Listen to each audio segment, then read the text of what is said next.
It's the question that hangs in the air at every bike night, whispered in the back of every dive bar where the chrome gleams under dim lights. It's the fantasy fueled by 1,000 movies and TV shows, the one that keeps guys staring at their reflection in a dealership window, wondering if they have what it takes. They all ask the same question: what does it really take to join an outlaw motorcycle club? The world outside the club has a romanticized idea. They think it's just about buying a Harley, throwing on a leather vest, and getting into the occasional bar fight. They see a life of pure, unfiltered freedom on the open road, a brotherhood forged in cheap beer and gasoline, with no one to answer to. But that's a fantasy. They don't see the unwritten code, the rigid hierarchy that governs every interaction, every decision. They don't see the rules.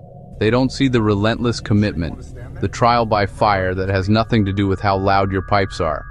They don't see the discipline, and they damn sure don't see the pressure, the constant grinding weight of expectation, the demand for absolute loyalty, not just when it's convenient, but when everything is on the line. Tonight we're pulling back the curtain. We're breaking down 7 real rules that come with prospecting for a 1% club. These aren't Hollywood myths, and they're not internet rumors from guys who've never even sat on a bike. These are the hard truths. The kind of rules that make a lot of men, good men, realize this life isn't for them. This isn't about glorifying anything. It's not a recruitment video. It's about understanding what you're actually signing up for. It's about respect for a process that few can complete. So if you ever thought about prospecting, or you're just curious about the reality behind the patch, listen close. Because what you're about to hear separates the wannabes from the worthy.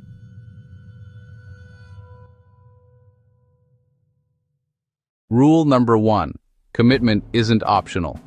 The first rule is the foundation upon which everything else is built. It sounds simple, almost insultingly so, yet it's the hurdle where most prospects stumble and fall. They think they understand commitment, but they confuse it with a hobby or a weekend social club. This is neither. The rule is this: you must show up. Not just in body, but in mind and spirit. This applies to everything. Weekly church meetings, mandatory runs that might span a state line, a late-night call because a brother's bike broke down 50 miles out of town, an emergency summons because the club needs its strength. If the club calls, you answer. Period. Now here's the part outsiders don't understand. Clubs aren't heartless. We're families. If you're pulling a double shift to keep the lights on, if your kid is sick, if you're dealing with a genuine, unavoidable life event, your brothers will have your back. But the key is communication.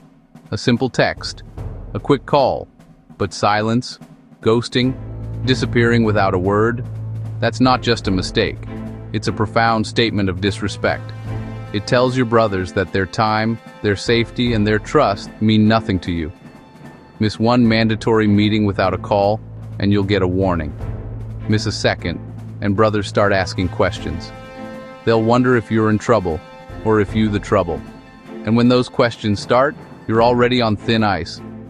This life is a two-way street, built on mutual accountability. It demands your time, your energy, and your unwavering presence.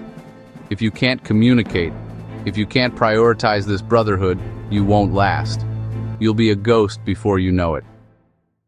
Rule number 2. Your colors are your identity. This isn't a metaphor. It's a literal truth in the world of the 1%. When you put on that vest, you cease to be just an individual. You become a living, breathing symbol of the club. Your actions, your words, your very presence, they all reflect back on the brotherhood. It's a weight, a responsibility, and a privilege all stitched into one piece of leather. Your vest isn't clothing. It's not fashion. It's not replaceable. You don't buy it at a store. You bleed for it. You sacrifice for it. It's awarded to you after you've proven your worth, your loyalty, and your heart. Think of it as a flag carried into battle, a sacred object that tells the world who you are and what you stand for. It's a second skin, earned through trial and tribulation. Your colors represent the club, the patch, and every man who earned it before you. Every thread connects you to a legacy of triumphs and tragedies, of loyalty that runs deeper than blood. It's a visual contract, a public declaration of allegiance that must be honored at all times, in all places. This means you don't leave them laying around. You don't lose them. You don't sell them. You don't let them get taken. You don't even let an outsider wear them for a picture. Disrespecting the cut is disrespecting the entire club, and that's a debt that gets collected, always. And if you leave the club, voluntarily or not, everything goes back. Vests, rings, support gear, all of it. There are no keepsakes, no souvenirs from your time in the life. That property doesn't belong to you. It never did. It belongs to the Brotherhood. It is loaned to you as a custodian of its honor. Fail to respect that, and somebody will remind you the hard way. Because taking back what belongs to the club isn't a suggestion, it's a duty. Oh, and by the way, don't forget to subscribe. Rule number 3. Prospecting will humble you. Prospecting is designed to test one thing above all else: ego. You'll clean, you'll serve, you'll shut up and listen. If you think you're too good to mop floors, wash bikes, or stand quietly while men speak, you already failed. Prospecting isn't about punishment. It's about watching how you handle disrespect, pressure, and boredom. Big mouths don't make it. Big egos don't make it. The men who last understand something simple: you earn your voice after you earn your place. Rule number 4. Respect the structure. Outlaw clubs aren't chaos. They're structured. They have ranks. They have officers. They have rules of order. Some chapters are strict and old school. Others feel more loose, but make no mistake, authority still exists. You don't interrupt meetings. You don't speak out of turn. You don't challenge leadership without cause. People say, "How are you an outlaw with so many rules?" Easy. Outlaws don't follow society's rules. They follow their own. And those rules keep the club alive. Rule number 5. This isn't a rebel playground. If you're looking for freedom without responsibility, walk away now. Motorcycle clubs aren't places for lone wolves, attention seekers, or men who can't take direction. Movies sell the idea of wild rebels doing whatever they want. Reality is different. You move as a unit. You answer to leadership. And sometimes you do things you don't like, for the good of the club. If you can't submit to structure, you don't belong in a brotherhood. Rule number 6. Understand the culture, not the myths. A lot of outsiders get this wrong: race, territory, bikes. Truth is, it depends on the region, the club, and the history. Some areas are more divided. Some are more unified. Some clubs require cruisers from day one.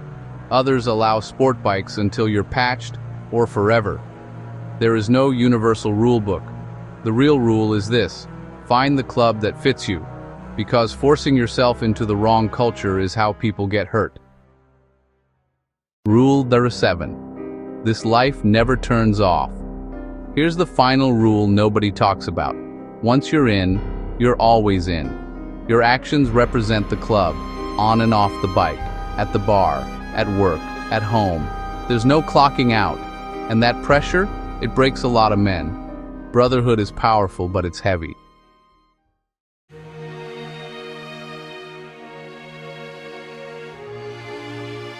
So those are the 7 rules most people never hear about. Not the glamour, not the legends, the reality. This life gives you brotherhood, but it demands loyalty, discipline, and sacrifice. And for most people, that price is too high. The silence that follows is where the real rules live.